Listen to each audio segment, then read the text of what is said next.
himself, Mr. Travis.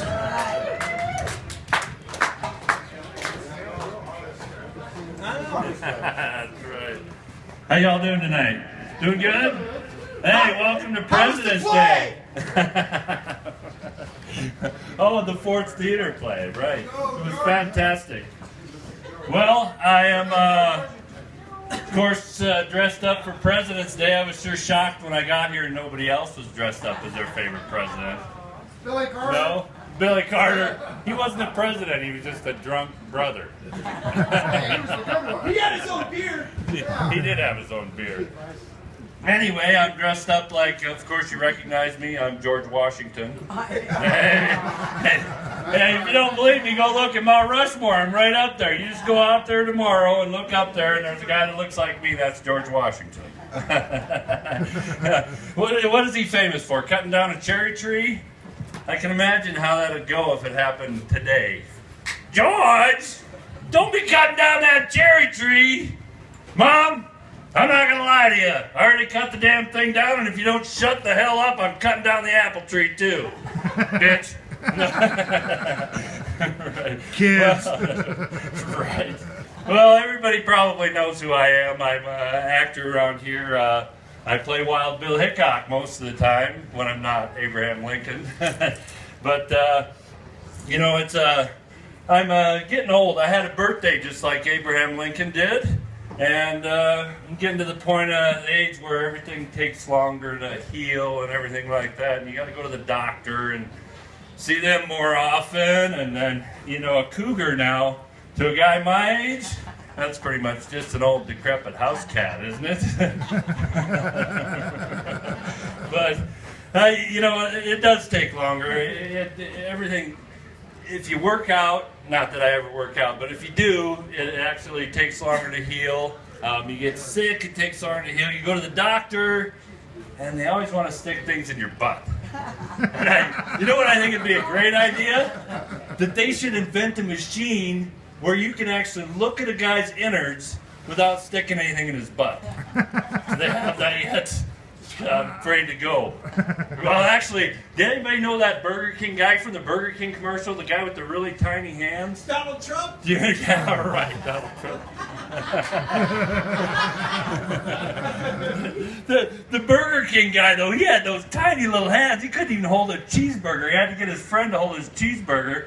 And I can tell you what, I think that's the guy that I want to do my next rectal exam.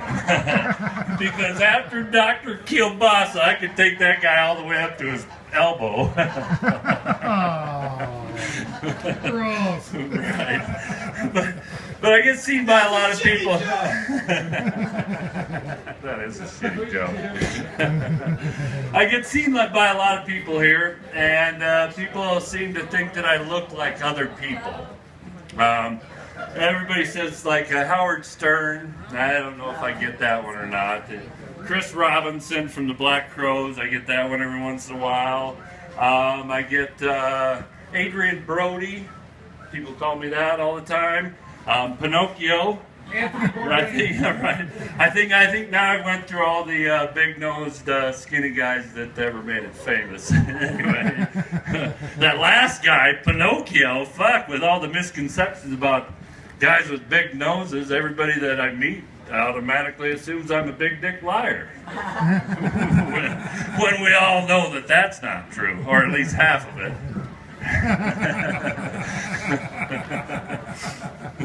But yeah, I have been told I look like Abraham Lincoln. That's the costume today. I've been told I look like Wild Bill. Of course, I play him as well. I've been told I look like Jesus, which, you know, I guess I can't complain about that, because what good Christian woman doesn't want a little Jesus in her? But I was actually thinking about combining the two characters, Jesus and Wild Bill. And I think it would go something like this. Here he is, riding his trusty-ass Judas across the West, wearing his hat with a band of thorns, you know, just to show how tough he is and maybe to do a little suffering for his people. He's got a robe on with his 6 guns hanging low, and he's got a pair of cowboy boots on. Yeah, well, he used to wear sandals, but there's too much sticky stuff out there. He kept getting stuff in his sandals, so he quit wearing them sandals and went to boots. But he rides the West looking for truth, hope, love, whores, and a good game of poker. He's the kind of guy that can absolve you of your sins before he blows your fucking brains out. Yeah, and, I'm a family man. Or at least I was until the whole grandma incident.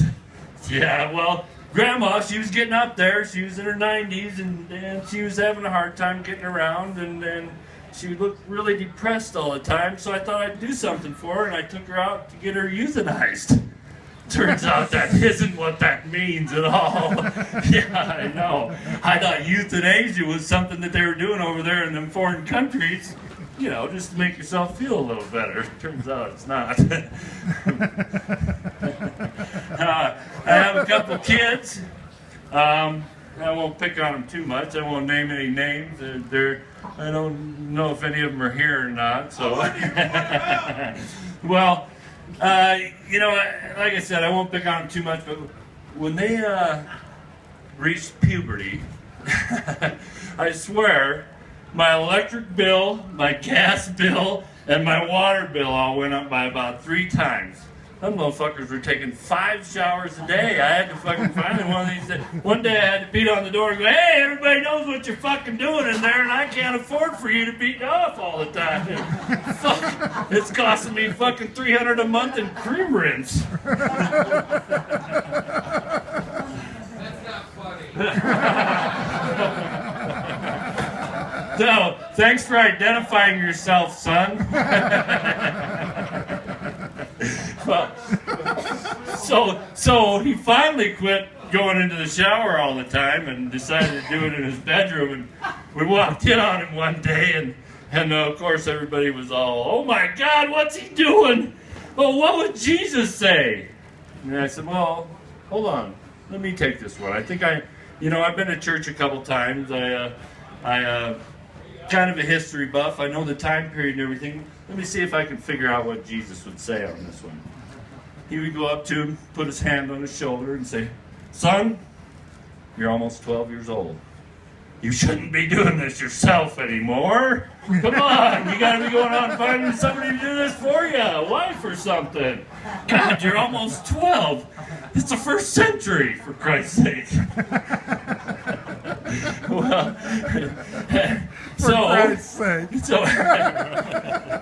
so, Preston, my son, take these 3 fishes down to the corner.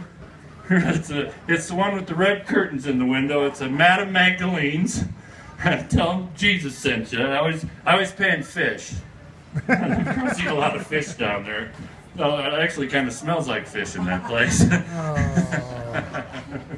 But take your ass down to Madame Magdalene's, and for 1 fish, you get an HJ. For 2 fish, you get a BJ. And for all 3 fishes, you get all the J's. Every one of them. Well, all right, well, I better get going. Thank you all so much for tonight. Good night, everybody.